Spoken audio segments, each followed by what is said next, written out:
Por toda a história, a espécie humana luta para entender as leis fundamentais do mundo material.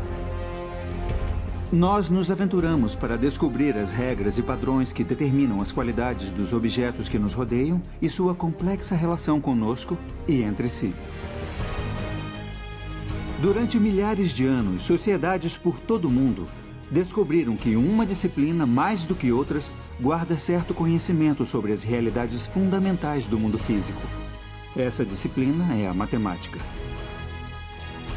Eu sou Marcos de Suttori e sou matemático. Eu me vejo como um pesquisador comum caçando as estruturas escondidas por trás do caos e da complexidade aparentes do mundo à nossa volta. Em minha busca pelo padrão e a ordem, eu pesquiso o trabalho de grandes matemáticos que existiram antes de mim. Pessoas que pertenciam a culturas de todo o mundo e cujas inovações criaram a linguagem na qual o universo é escrito. Eu quero levar você a uma jornada através do tempo e do espaço para rastrearmos o crescimento da matemática, desde seu nascimento à ciência sofisticada que conhecemos hoje. Usando imagens geradas por computador, vamos explorar as descobertas que permitiram que as primeiras civilizações entendessem o mundo matematicamente. Essa é a história da matemática.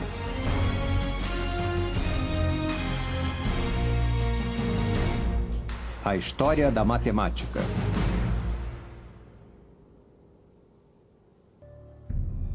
A linguagem do universo. Versão brasileira Som de Vera Cruz Studios. Distribuição Sinapse. Nosso mundo é feito de padrões e sequências. Eles estão à nossa volta. O dia se torna noite, os animais andam pela terra em constante mutação, paisagens são frequentemente alteradas. Um dos motivos que contribuíram com o início da matemática foi a busca pelo entendimento do sentido desses padrões naturais. Os conceitos mais básicos da matemática, espaço e número, estão arraigados em nosso cérebro. Até os animais têm um sentido de distância e quantidade. Percebem quando seu bando está desfalcado, quando devem lutar ou voar, e calculam se sua presa está numa distância acessível. Entender matemática é a diferença entre vida e morte. Mas foi o homem que pegou esses conceitos básicos e começou a construir essas bases. Em algum ponto, os humanos começaram a localizar padrões e fazer conexões para contar e ordenar o mundo em torno deles. E com isso, um novo universo matemático começou a surgir.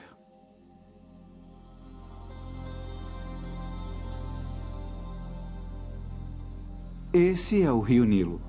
Ele é a fonte de vida do Egito há milênios. Foi aqui que surgiram alguns dos primeiros sinais da matemática que conhecemos hoje. As pessoas abandonaram a vida nômade e começaram a se estabelecer aqui por volta de 6.000 a.C. As condições eram perfeitas para a agricultura.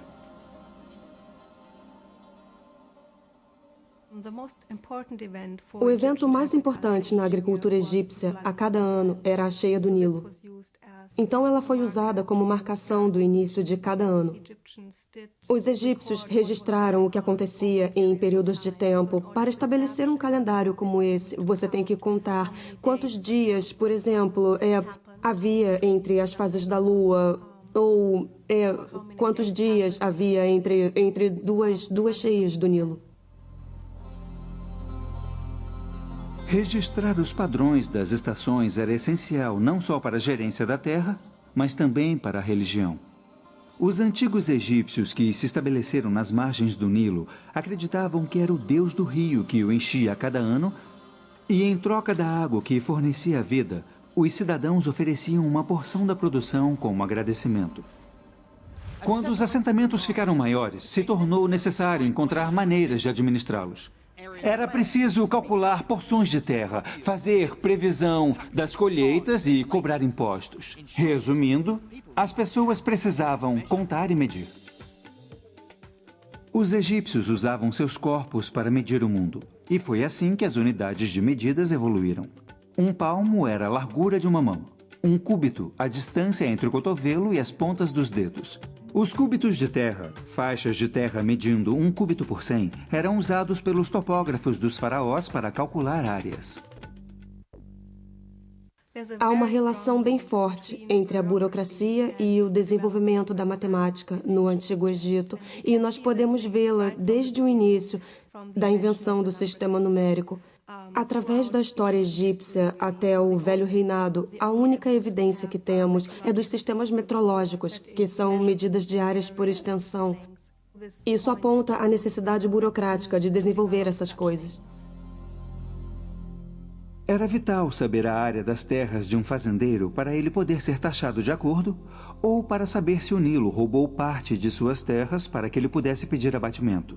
Isso significava que os topógrafos dos faraós calculavam frequentemente a área de partes irregulares de terra, e a busca por solucionar esses problemas práticos que os tornaram os primeiros inovadores matemáticos.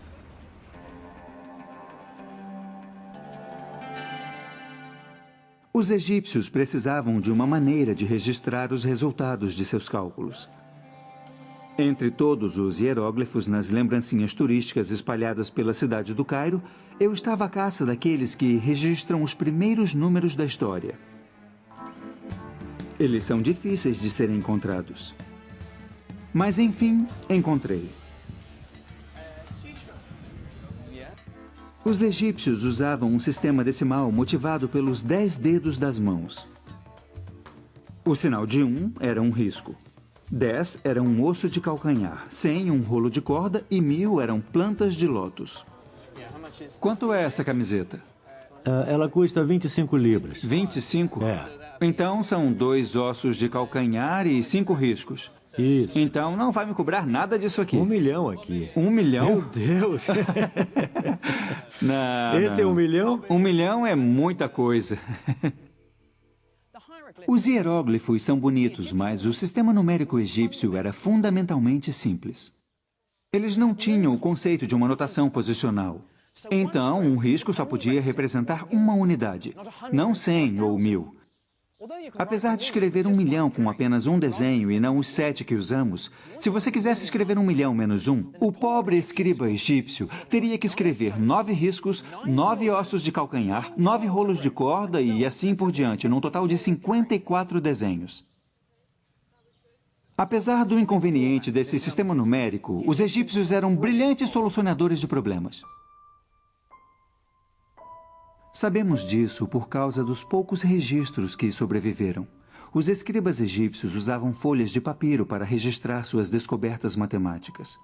Esse delicado material feito de talos de plantas foi destruído com o tempo e muitos segredos pereceram com ele. Mas há um documento revelador que sobreviveu. O papiro matemático de Hind é o documento mais importante que temos hoje da matemática egípcia. Temos uma boa ideia de que tipos de problemas os egípcios tinham que enfrentar em sua matemática. Também temos uma demonstração explícita de como as multiplicações e divisões eram feitas.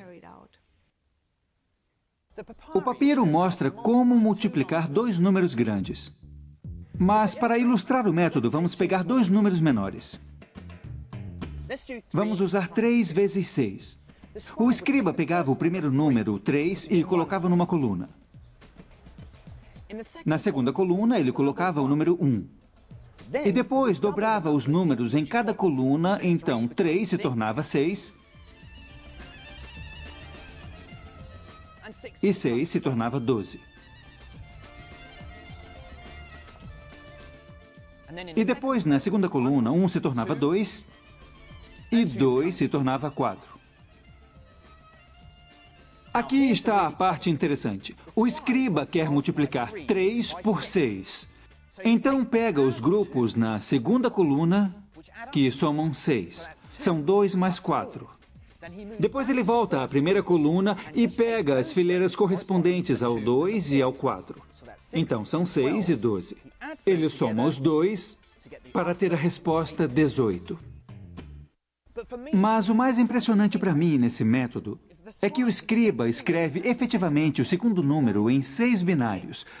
É um lote de 4, um lote de 2 e nenhuma unidade, que é 1, 1, 0. Os egípcios entenderam o poder dos binários mais de 3.000 anos antes do matemático e filósofo Leibniz revelar o seu potencial. Hoje, todo o mundo tecnológico depende dos mesmos princípios que eram usados no Antigo Egito. O papiro de Hind foi registrado por um escriba chamado Hermes por volta de 1650 a.C., e seus problemas buscam as soluções para situações cotidianas. Vários dos problemas mencionam pães e cerveja, porque era comum pagar os trabalhadores egípcios com comida e bebida. Um deles se preocupa em dividir 9 pães igualmente entre 10 pessoas, sem que houvesse briga. Eu tenho 9 pães aqui e vou pegar 5 deles e cortar pela metade. Claro que 9 pessoas poderiam pegar 1/10 do seu pão e dar um monte de migalhas a uma 10ª pessoa. Mas os egípcios desenvolveram uma solução mais elegante. Pegaram os outros 4 e dividiram em 3. Mas 2/3 eu vou cortar em 5, então cada pedaço vai ser a 15ª parte. Cada pessoa recebe uma metade, mais 1/3 e uma 15ª parte. É através de problemas práticos como esse que começamos a ver uma matemática mais abstrata se desenvolver. De repente, novos números entram em cena, frações. E em breve, os egípcios estariam explorando a matemática desses números. Frações são claramente de importância prática a qualquer um que queira dividir quantidades para pôr no mercado. Para registrar essas transações, os egípcios desenvolveram uma notação que registrava esses novos números. Uma das mais antigas representações dessas frações veio de um hieróglifo que tinha grande significado místico. Ele se chama Olho de Horus. Horus foi um antigo deus do reino, representado como metade homem, metade falcão. De acordo com a lenda, o pai de Horus foi morto por seu outro filho, Set. Horus estava determinado a vingar o assassinato. Durante uma batalha bastante violenta, Set arrancou o olho de Horus, o cortou e espalhou pelo Egito. Mas os deuses estavam cuidando de Horus e reuniram os pedaços e refizeram o olho. Cada parte do olho representava uma fração diferente. Cada uma é metade da fração anterior. Apesar de o olho original representar uma unidade inteira, o olho reunido é 64 avos menor. Apesar dos egípcios terem parado em 1/64 avos, fica implícito nessa figura a possibilidade de adicionar mais, cortando pela metade cada vez até a soma chegar mais perto de 1, mas nunca chegando realmente nele. Essa é a primeira pista de algo chamado série geométrica e aparece em vários pontos do papiro de Hind. Mas o conceito de série infinita se manteria oculto até os matemáticos da Ásia o descobrirem séculos depois. Criando um sistema de números incluindo essas novas frações, era hora dos egípcios aplicarem seu conhecimento no entendimento de formas encontradas no dia a dia. Essas formas eram quadrados ou retângulos, raramente regulares, e no papiro de Hind achamos a área de uma forma mais orgânica, o círculo. O que é surpreendente no cálculo da área de um círculo é a exatidão. Como eles encontraram o método, ainda não se sabe, porque os textos que temos não nos mostram como foram obtidos. Esse cálculo é particularmente notável porque depende de vermos como a forma do círculo pode ser aproximada pelas formas que os egípcios já entendiam. O papiro de Hind diz que um campo circular com um diâmetro de 9 unidades tem a área próxima à de um quadrado com lados de 8 unidades. Mas como essa relação foi descoberta? Minha teoria preferida vê a resposta no antigo jogo da Mancala. Os tabuleiros de Mancala foram encontrados esculpidos nos telhados dos templos. Cada jogador começa com um número igual de pedras e o objetivo do jogo é movê-las pelo tabuleiro, capturando as peças do oponente no caminho. Enquanto os jogadores esperavam fazer sua próxima jogada, talvez um deles tenha percebido que às vezes as peças enchem os buracos circulares no tabuleiro da Mancala de uma maneira completa. Ele pode ter experimentado fazendo círculos maiores. Talvez tenha percebido que 64 pedras, o quadrado de 8, podem ser usadas para fazer um círculo com um diâmetro de 9 pedras. Reorganizando essas pedras, o círculo se aproximou de um quadrado. E porque uma área de um círculo é π vezes o raio ao quadrado, o cálculo egípcio nos dá o primeiro valor exato do π. A área do círculo é 64. Divida isso pelo raio ao quadrado. Nesse caso, 4,5 ao quadrado, e você tem o valor do π. Então, 64 divididos por 4,5 ao quadrado são 3,16, apenas um pouco abaixo dos 2/100 do seu verdadeiro valor. Mas o mais brilhante é que os egípcios usavam essas formas menores para capturar a forma maior. Mas há um símbolo impositivo e majestoso da matemática egípcia que ainda não tentamos desvendar: a pirâmide. Eu já vi tantas fotos que achava que não iria me impressionar com elas. Mas, vendo cara a cara, você entende por que são chamadas de uma das 7 maravilhas do mundo antigo. Elas são estonteantes e imagina o quanto mais impressionantes devem ter sido na sua época, quando as quinas eram afiadas como vidro, refletindo o sol do deserto. Para mim, parece que havia pirâmides espelhadas escondidas debaixo do deserto, o que completaria essas formas fazendo octaedros perfeitamente simétricos. Às vezes, na luz do calor do deserto, você quase pode ver essas formas. É a pista da simetria escondida dentro dessas formas que as torna tão impressionantes para um matemático. As pirâmides são um pouco curtas para criar essas formas perfeitas. Mas algumas sugerem que outro conceito matemático importante pode estar escondido dentro das proporções da Grande Pirâmide: a proporção áurea. Há 2 extensões na proporção áurea. Se a relação da mais longa com a mais curta for a mesma que a soma de 2 do lado maior, essa proporção é associada com as proporções perfeitas encontradas por toda a natureza e também no trabalho de artistas, arquitetos e designers do milênio. Se os arquitetos das pirâmides eram conscientes dessa importante ideia matemática ou eram instintivamente levados a ela por causa de suas propriedades estéticas satisfatórias, nunca vamos saber. Para mim, o mais impressionante nas pirâmides é a genialidade matemática necessária para fazê-las, incluindo a primeira alusão a um dos grandes teoremas do mundo antigo, o Teorema de Pitágoras. Para conseguir cantos de ângulos retos perfeitos em seus prédios e pirâmides, os egípcios usavam uma corda com um nós. Em algum momento, os egípcios perceberam que se passassem um triângulo com lados marcados por 3 nós, 4 nós e 5 nós, isso garantiria a eles um ângulo reto perfeito. Isso porque 3 ao quadrado mais 4 ao quadrado é igual a 5 ao quadrado. Então temos um perfeito triângulo de Pitágoras. Na verdade, quaisquer triângulos cujos lados satisfaçam essa relação nos darão um ângulo de 90 graus. Mas tenho certeza de que os egípcios não tinham essa generalização nos seus triângulos de 3, 4 e 5. Não podemos esperar encontrar uma prova geral, porque esse não é o estilo da matemática egípcia. Todo problema foi resolvido usando números concretos, e se uma verificação fosse feita no final, ela usaria o resultado e esses números concretos. Não há prova geral entre os textos matemáticos egípcios. Levaram uns 2000 anos até que os gregos e Pitágoras provassem que todos os triângulos retângulos partilhavam de certas propriedades. Essa não foi a única ideia matemática que os egípcios descobriram. Em um documento de 4000 anos, chamado de Papiro de Moscou, encontramos uma fórmula para uma pirâmide com o seu pico cortado, o que mostra a primeira pista de cálculos em andamento. Para um local como o Egito, que é famoso por suas pirâmides, é de se esperar que problemas como esse fossem constantes em seus textos matemáticos.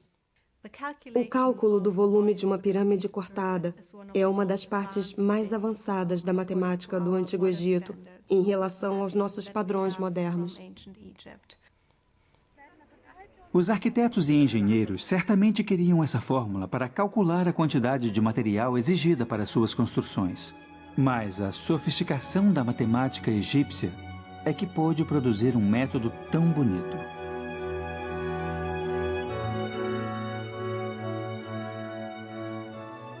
Para entender como eles chegaram à sua fórmula, comece com uma pirâmide em que o ponto mais alto fique exatamente em cima de um ângulo. 3 desses podem ser reunidos para fazer uma caixa retangular, fazendo com que o volume da pirâmide inclinada seja 1/3 do volume da caixa. Isso é a altura vezes o comprimento vezes a largura divididos por 3. Aí vem um argumento que mostra as primeiras pistas do cálculo usado milhares de anos antes de Gottfried Leibniz e Isaac Newton criarem a teoria. Imagine que você cortasse a pirâmide em fatias. Poderia então arrastar as camadas para fazer uma pirâmide mais simétrica, como vemos em Giza. No entanto, o volume da pirâmide não mudou, apesar da reorganização das camadas. Então, a mesma fórmula funciona. Os egípcios eram inovadores incríveis e sua habilidade de gerar a nova matemática era desconcertante. Para mim, eles revelaram o poder da geometria e dos números e deram os primeiros passos em direção às excitantes descobertas matemáticas que viriam. Mas havia outra civilização que tinha matemática para rivalizar com a do Egito. E sabemos muito mais sobre suas conquistas.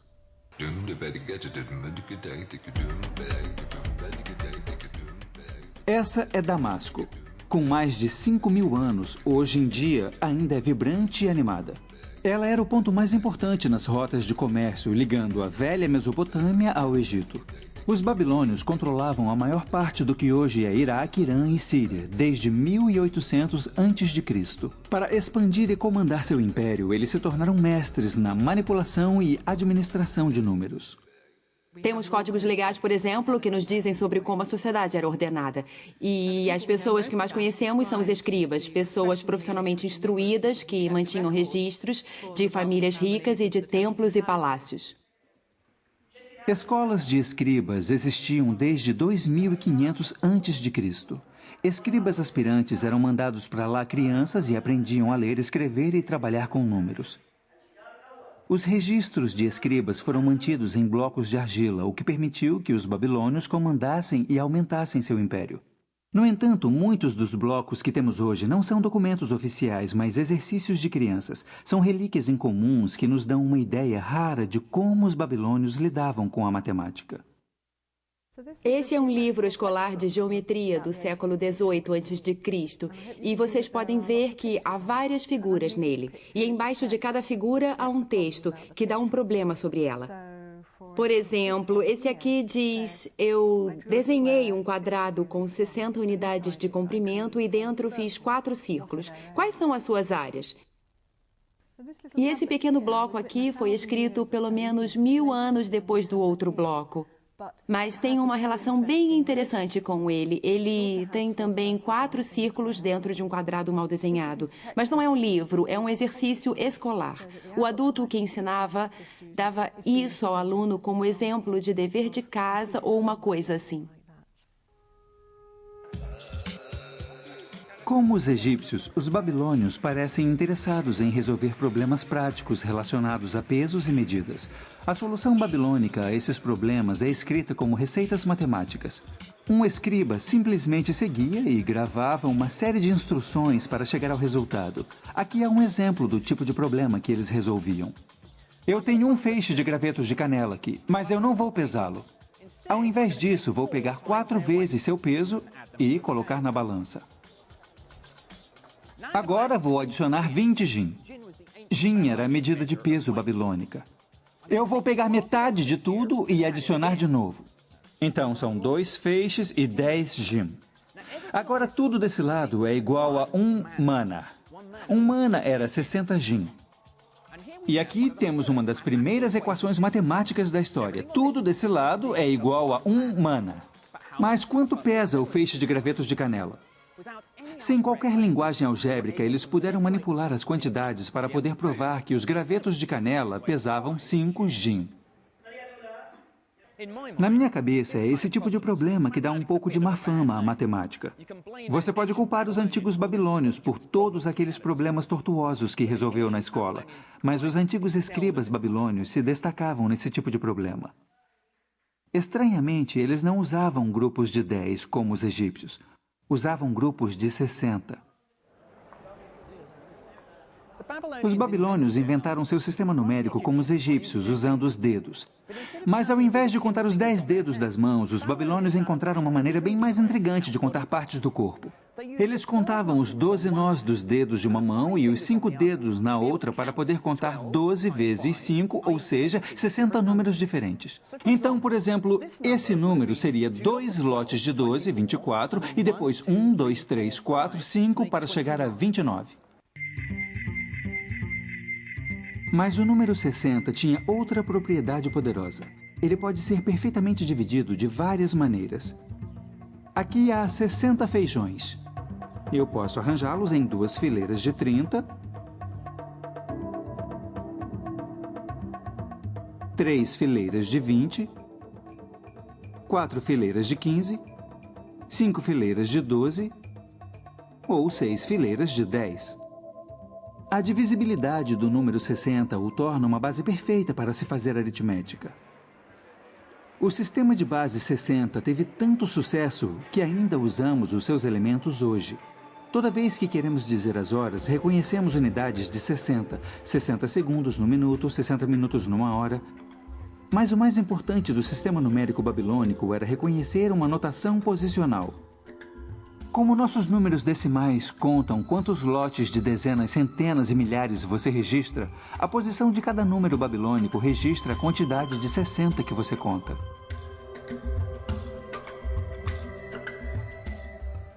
Ao invés de inventar novos símbolos para números maiores, eles escreveram 111. Então, esse número seria 3.661. O catalisador dessa descoberta foi o desejo babilônico de mapear o curso do céu noturno.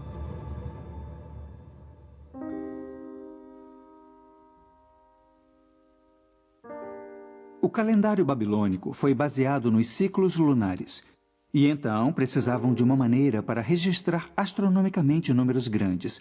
Mês a mês, ano a ano, esses ciclos eram registrados. Desde 800 a.C., havia listas completas de eclipses lunares. O sistema babilônico de medidas era bastante sofisticado para a época. Eles tinham um sistema de medida angular, 360 graus num círculo completo. Cada grau era dividido em 60 minutos e depois era dividido em 60 segundos. Assim, eles tinham um sistema regular de medidas e ele estava em perfeita harmonia com seu sistema numérico, então era bastante útil não só para a observação, mas também para o cálculo.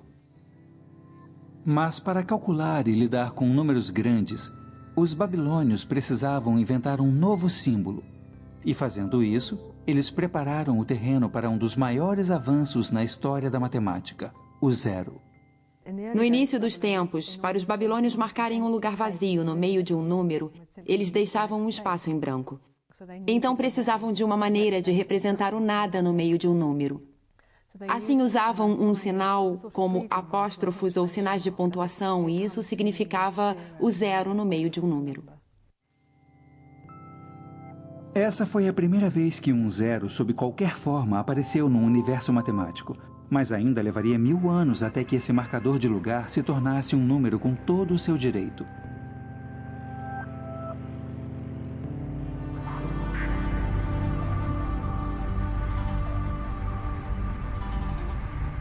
Tendo estabelecido um sistema numérico tão sofisticado, eles o usavam para domar a terra inóspita e árida que atravessava a Mesopotâmia.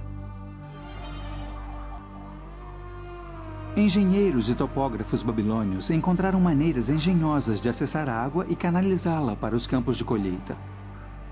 Mais uma vez, eles usavam a matemática para chegar às soluções. O Vale do Orontes, na Síria, ainda é um eixo de agricultura e os velhos métodos de irrigação são explorados hoje como eram milhares de anos atrás. Vários problemas em matemática babilônica são ligados a medidas de terras e aqui vimos pela primeira vez o uso de equações de segundo grau, um dos grandes legados da matemática babilônica. Equações de segundo grau envolvem situações em que a quantidade desconhecida que você tenta identificar é multiplicada por si mesma. Chamamos de elevar ao quadrado porque ela dá a área de um quadrado. E é no contexto do cálculo de áreas de terras que essas equações de segundo grau surgem naturalmente.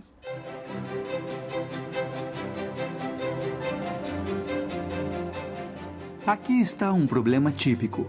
Se um campo tem uma área de 55 unidades e um lado é 6 unidades maior que o outro, agora há uma peça de 3 por 3 faltando, então vamos somá-la.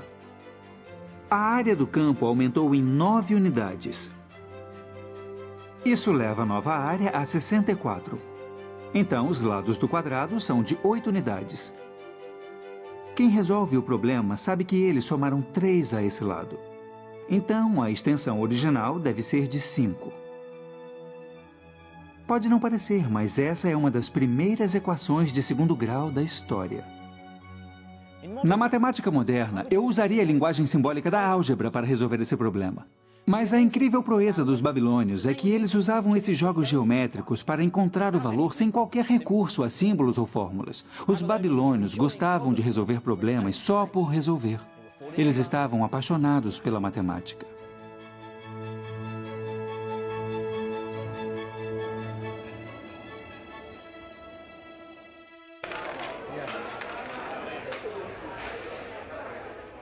A fascinação babilônica pelos números logo encontrou lugar em seu tempo de lazer também. Eles eram ávidos jogadores. Os babilônios e os seus descendentes jogam uma versão do gamão há mais de 5.000 anos. Os babilônios jogavam jogos de tabuleiro, desde os mais sofisticados em tumbas reais até os mais simples, encontrados em escolas ou riscados nas entradas de palácios para que os guardas jogassem quando estivessem entediados. E eles usavam dados para mover suas peças. As pessoas que jogavam jogos usavam números em seu tempo de lazer para tentar vencer seu oponente, fazendo aritmética mental bem rápido. Então, calculavam em seu tempo livre, sem nem pensar nisso como trabalho matemático difícil. Agora é minha chance. Eu não jogo gamão há séculos, mas acho que minha matemática é boa o suficiente para me dar alguma chance. Tem que tirar 6, hein? Então 6, e eu preciso mover Você alguma é que coisa. sabe o que vai fazer. Vamos Mas lá. não era tão fácil quanto eu pensei. Ah! O que foi isso? Esse é 1 e esse é 2. Vamos ver. Agora está enrolado, hein? Então não posso mover nada. Eu não posso mover mesmo? Não pode mover isso. Eu pensei que eu podia mover. Aí está. Você é muito bom. 3 e 4. Então, Como os antigos babilônios, meus oponentes são mestres da matemática tática. É. Toca aqui. Ótimo jogo. muito bom. Os babilônios são reconhecidos como uma das primeiras culturas a usar formas simétricas para fazer dados. Mas há debates acalorados sobre se eles também seriam os primeiros a descobrir o segredo de outra forma importante: o triângulo retângulo. Já vimos como os egípcios usam um triângulo retângulo de 3, 4, 5. Mas o que os babilônios sabiam sobre essa forma e outras como essa é bem mais sofisticado. Essa é a tábua antiga mais famosa e controversa que temos. Ela se chama Plimpton 322. Muitos matemáticos estão convencidos de que ela mostra que os babilônios podiam saber o princípio em relação aos triângulos retângulos de que o quadrado da hipotenusa é a soma dos quadrados dos catetos, séculos antes dos gregos o constatarem. Essa é uma cópia da talvez mais famosa tábua babilônica, que é a Plimpton 322. E esses números aqui refletem a largura ou a altura de um triângulo. Sendo assim a diagonal, o outro lado seria aqui. E o quadrado dessa coluna mais o quadrado dessa coluna é igual ao quadrado da diagonal. Eles foram organizados para que o ângulo decrescesse regularmente, numa base bastante uniforme, mostrando que alguém tinha muito entendimento de como os números se encaixavam.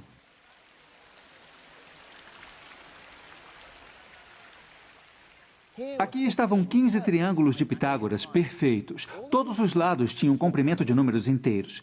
É tentador pensar que os babilônios foram os primeiros donos do Teorema de Pitágoras. E é uma conclusão pela qual gerações de historiadores foram seduzidos.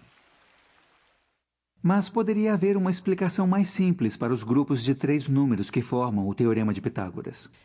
Não é uma explicação sistemática dos triplos pitagóricos. É simplesmente um um professor de matemática fazendo uns cálculos bem complicados para produzir números bem simples e resolver os problemas de seus alunos sobre triângulos retângulos. Nesse sentido, é sobre triplos pitagóricos, só que incidentalmente. As pistas mais valiosas para o que eles entendiam podiam estar em outro lugar. Essa pequena tábua de exercícios escolares tem quase 4.000 anos e revela o que os babilônios sabiam sobre triângulos retângulos. Ela usa o princípio do Teorema de Pitágoras para descobrir o valor de um assombroso número novo. Ao longo da diagonal está uma boa aproximação da raiz do quadrado de 2. Assim, isso nos mostra que ela era conhecida e usada em ambientes escolares. Isso é importante porque a raiz quadrada de 2 é o que hoje chamamos de número irracional. Isto é, se escrevemos em decimais ou mesmo em lugares hexadecimais, ele não termina, os números continuam para sempre depois da vírgula decimal. As implicações desse cálculo são enormes. Primeiro, ele significa que os babilônios sabiam alguma coisa do Teorema de Pitágoras anos antes de Pitágoras. Segundo, o fato deles calcularem esse número com precisão de 4 casas decimais mostra uma incrível facilidade aritmética, tanto quanto uma paixão pela minúcia matemática.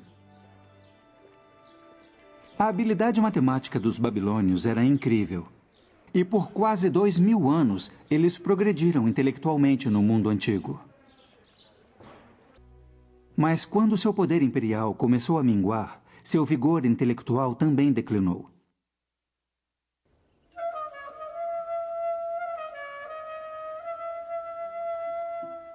Por volta de 330 a.C., os gregos avançaram ao alcance de seu império até a antiga Mesopotâmia. Essa é Palmira, no centro da Síria, que um dia foi uma cidade grande construída pelos gregos. O conhecimento matemático necessário para construir estruturas com tanta perfeição geométrica é impressionante. Como os babilônios antes, os gregos também eram apaixonados pela matemática. Os gregos eram colonizadores inteligentes. Eles tiraram o melhor das civilizações que conquistaram para aumentar seu próprio poder e influência. Mas também deram as suas contribuições. Na minha opinião, sua maior inovação tem a ver com uma mudança de pensamento. O que eles iniciaram influenciaria a humanidade por séculos. Eles nos deram poder de prova. De certa forma, eles decidiram que tinham que ter um sistema dedutivo para a sua matemática. E o sistema dedutivo típico era começar com certos axiomas que você imagina verdadeiros, como se imagina que certo teorema seja verdadeiro, mas sem provar. E depois se percorrem métodos lógicos e etapas muito cuidadosas. Desses axiomas você prova teoremas, e desses teoremas você prova mais teoremas, e isso continua, exatamente como uma bola de neve. A prova é o que dá força à matemática. É o poder de prova que significa que as descobertas dos gregos são verdadeiras hoje, como eram 2.000 anos atrás. Eu precisava seguir para o oeste, no coração do antigo Império Grego, para aprender mais.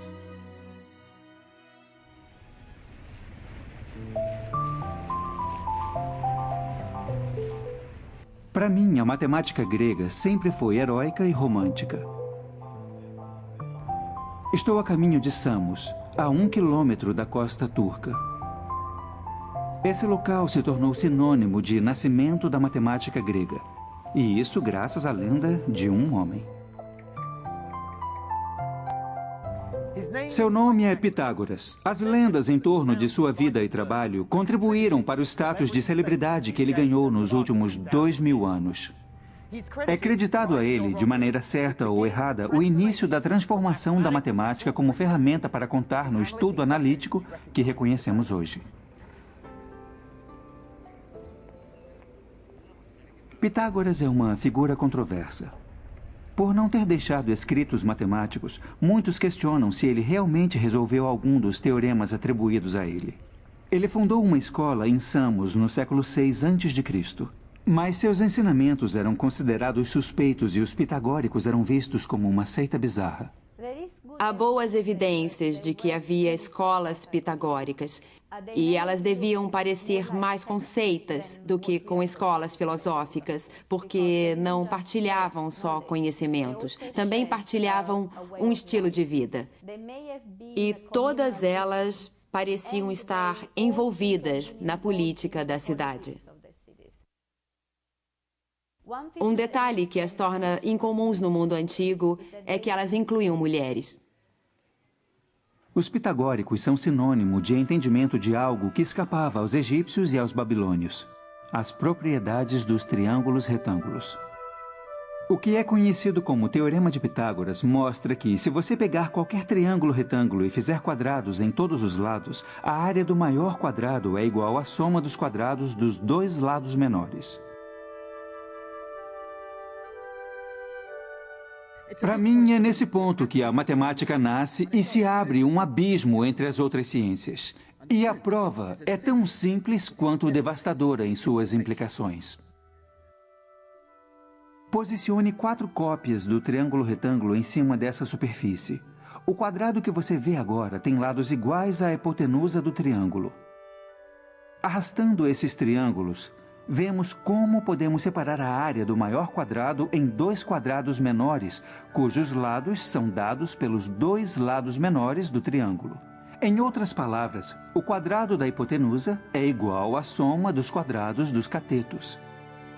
O Teorema de Pitágoras. Isso ilustra um dos temas característicos da matemática grega: o apelo dos belos argumentos da geometria, mais do que uma preocupação com números. Pitágoras pode ter perdido o apelo e muitas das descobertas creditadas a ele foram contestadas recentemente. Mas há uma teoria matemática que eu detestaria tirar dele. Ela tem a ver com a música e a descoberta da série harmônica. A história diz que, passando por um ferreiro, Pitágoras ouviu o som das batidas numa bigorna e percebeu como as notas produzidas soavam em perfeita harmonia. Ele acreditava que devia haver uma explicação racional para as notas soarem tão atraentes. E a resposta era matemática.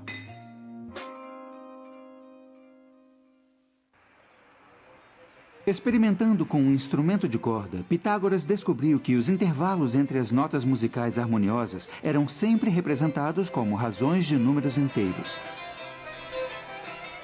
E foi assim que ele pode ter construído a sua teoria. Primeiro, ele tocou uma nota na corda solta. Depois, na metade do comprimento.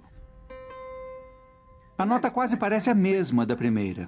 Na verdade, é uma oitava mais alta, mas a relação é tão forte que damos o mesmo nome a essa nota. Agora pegamos 1/3 da extensão e temos outra nota que parece harmonizar com as 2 primeiras. Mas pegue um comprimento de corda que não está numa razão de número inteiro e temos a dissonância.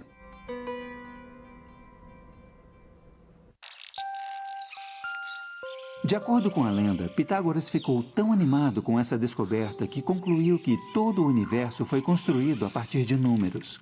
Mas ele e seus seguidores estavam diante de um desafio à sua visão de mundo ainda maior. E ele veio como resultado de um teorema que leva o nome de Pitágoras. A lenda conta que um dos seus seguidores, um matemático chamado Hipasos, quis descobrir o comprimento da hipotenusa para um triângulo retângulo com 2 catetos medindo 1 unidade. O Teorema de Pitágoras implica que o comprimento da hipotenusa era um número cujo quadrado fosse 2. Os pitagóricos imaginaram que a resposta seria uma fração, mas quando Hipasos tentou expressar de sua maneira, não importa o quanto tentasse, ele não conseguia. Um dia, ele percebeu que seu erro era pressupor que o valor era uma fração. O valor da raiz quadrada de 2 era o número que os babilônios desenharam na tábua. No entanto, eles não reconheceram a característica especial desse número, mas Hipasos sim. Era um número irracional. A descoberta desse novo número e de outros como ele se assemelha a um explorador fazer a descoberta de um novo continente ou um naturalista descobrir uma nova espécie. Mas esses números irracionais não cabiam na visão de mundo de Pitágoras. Historiadores gregos contam a história de como Pitágoras jurou segredo em sua seita. Mas Hipasos deixou escapar a descoberta e foi rapidamente dissuadido de suas tentativas de difundir sua pesquisa. Mas essas descobertas matemáticas não poderiam ser facilmente esquecidas. Escolas de filosofia e ciências começaram a florescer por toda a Grécia baseadas nesses princípios. A mais famosa delas era a Academia. Platão fundou essa escola em Atenas em 387 a.C. Apesar de pensarmos nele hoje como filósofo, ele foi um dos estudiosos mais importantes da matemática. Platão foi arrebatado pela visão de mundo pitagórica e considerava a matemática a pedra fundamental do conhecimento. Algumas pessoas diziam que Platão provavelmente foi a figura mais influente da matemática grega em nossa percepção. Ele dizia que a matemática é uma forma importante de conhecimento e que tem relação com a realidade. Então, conhecendo matemática, sabemos mais sobre a realidade.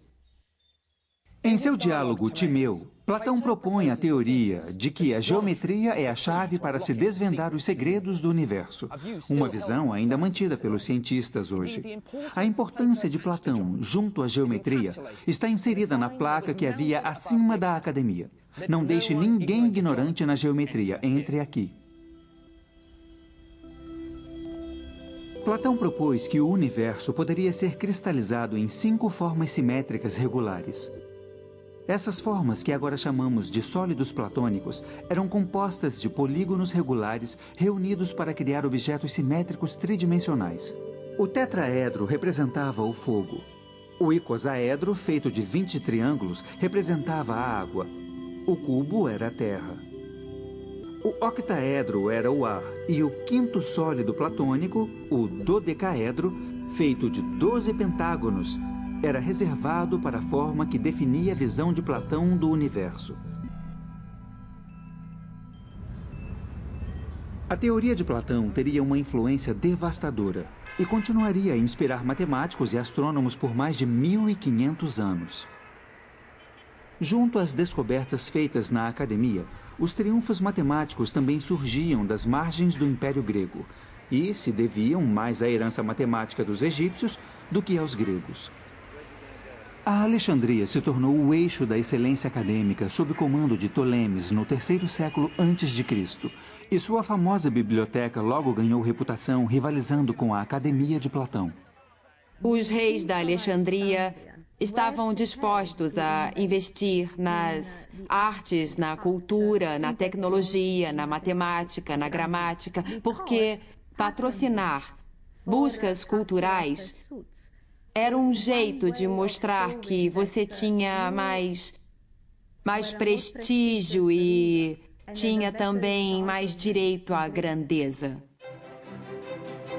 A antiga biblioteca e seu precioso conteúdo foram destruídos quando os muçulmanos conquistaram o Egito no século VII, mas seu espírito está vivo em uma nova construção. Hoje, a biblioteca ainda é um local de descoberta e estudos.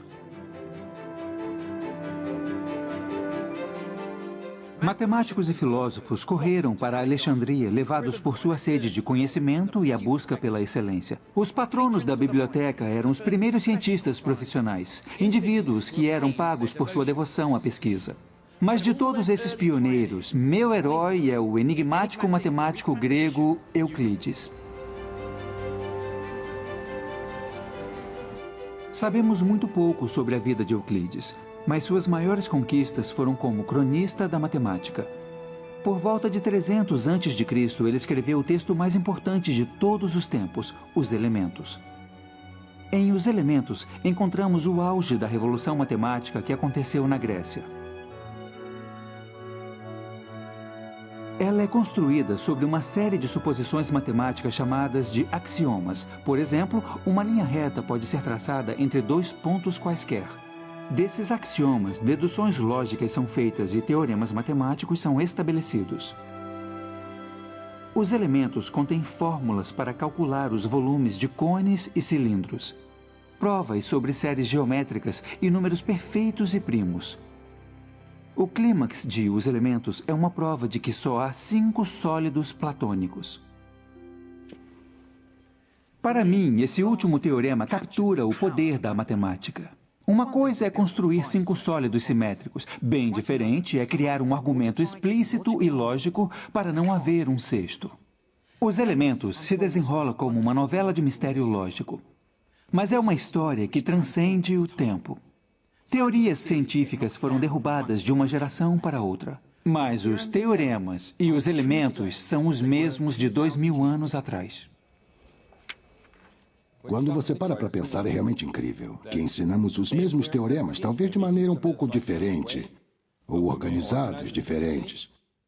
Mas a geometria euclidiana ainda é válida, e mesmo na matemática avançada, quando se trata de grandes espaços dimensionais, ela ainda é utilizada.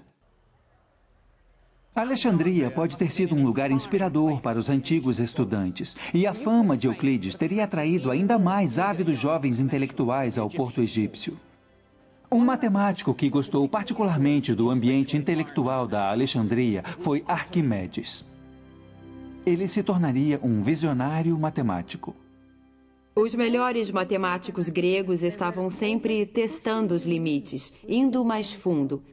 Então, Arquimedes fez o que podia com os polígonos, com os sólidos. Depois ele passou aos centros de gravidade, ou depois passou à espiral.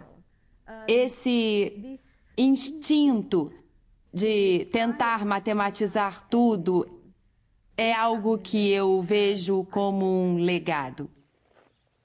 Uma das especialidades de Arquimedes eram as armas de destruição em massa. Elas foram usadas contra os romanos quando eles invadiram sua casa em Siracusa em 212 a.C. Ele também criou espelhos que aumentavam o poder do sol para pôr fogo nos navios romanos. Mas para Arquimedes, esses esforços eram meras diversões na geometria. Ele tinha ambições mais elevadas. Arquimedes foi atraído pela matemática pura e acreditava no estudo da matemática pela matemática, não pelo desprezível mercado de engenharia ou a busca sórdida de lucro.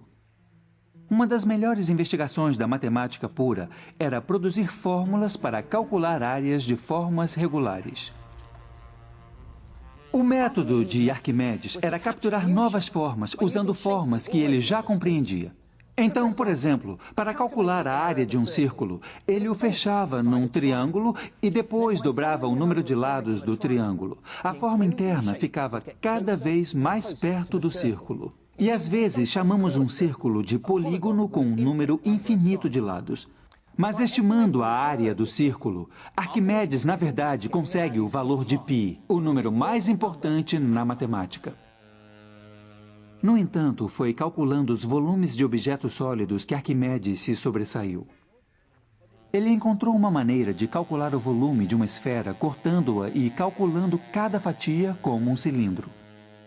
Depois, ele somou os volumes das fatias para ter um valor aproximado da esfera. Mas o golpe de gênio foi perceber o que acontecia se você fizesse fatias cada vez mais finas. No limite, a aproximação se torna um cálculo exato.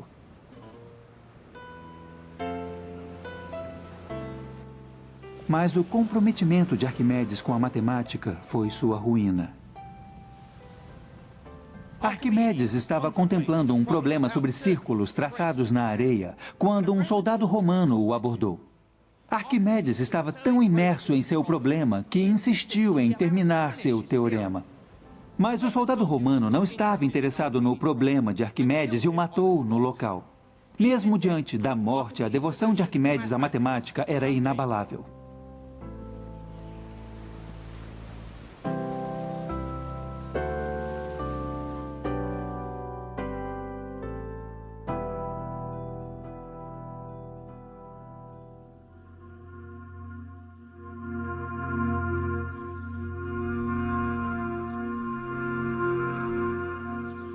Em meados do primeiro século a.C., os romanos apertaram o cerco ao antigo Império Grego.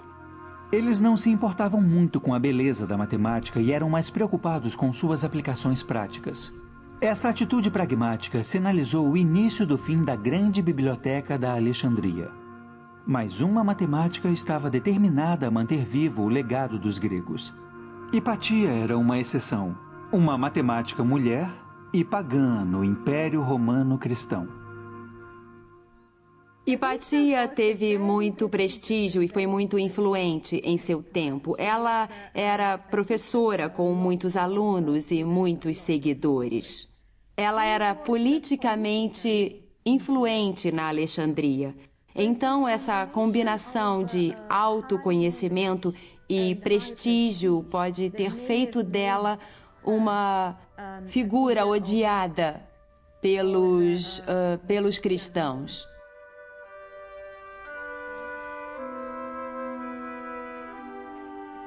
Um dia, durante a Quaresma, Hipatia foi arrancada de sua carruagem por um grupo cristão e levada a uma igreja. Lá, ela foi torturada e brutalmente assassinada.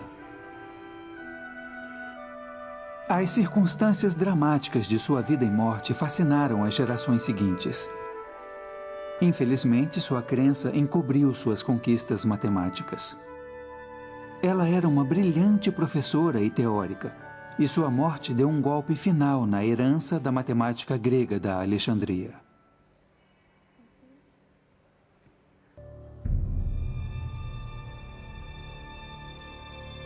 Minhas viagens me levaram a uma jornada fascinante para descobrir a paixão e a inovação dos primeiros matemáticos do mundo. São descobertas feitas por esses pioneiros do Egito, da Babilônia e da Grécia, que são as bases nas quais minha ciência é construída hoje. Esse é só o início da minha odisseia matemática. O próximo passo da minha jornada está no Oriente, nas profundezas da Ásia, onde matemáticos chegaram mais longe em busca de conhecimento. Com essa nova era, veio uma linguagem da álgebra e dos números que serão contados no próximo capítulo de A História da Matemática.